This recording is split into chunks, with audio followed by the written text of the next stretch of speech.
அதே மாதிரி லைஃப்ல இருந்து பிளாக் பண்ணுங்க, தூக்கி வீசுங்க. பொதுவா சோசியல் மீடியால யாராவது தொந்தரவு பண்ணிட்டே இருந்தாங்கன்னா, நம்மளுக்கு பிடிக்காத கமெண்ட்ட போட்டாங்கன்னா, நம்மளுக்கு சப்போர்ட்டிவா இல்ல நம்ம ஃபீல் ஆச்சுன்னா நம்ம என்ன பண்ணுவோம்?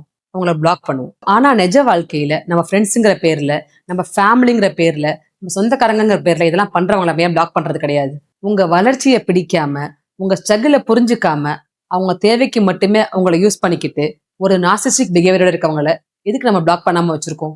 உங்க கோல்ஸ்க்கு சப்போர்ட் பண்ணனாலும் பரவால்ல. உங்க மன அமைதியையோ, உங்க பவுண்டரியையோ மதிக்காதவங்க யாருமே உங்க வாழ்க்கையில இருக்கணும்னு அவசியமே கிடையாது. ஐய்யய்யோ! அதுக்காக நான் உங்கள டாக்ஸிக்கா மாற சொல்லல. உங்க வாழ்க்கையில டாக்ஸிக் பிஹேவியர்ல இருக்கவங்கள ஐடென்டிஃபை பண்ணுங்க.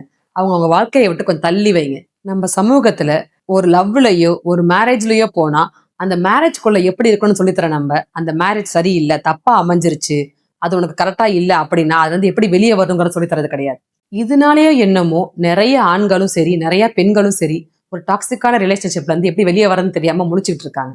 அபிமன்யு உங்க அம்மாவோட வயித்துல இருக்கும்போது, சக்கரவியூகத்துக்குள்ள எப்படி போறதுன்னு கத்துக்கிட்டான். எப்படி வெளிய வரதுங்கிறத கத்துக்கல.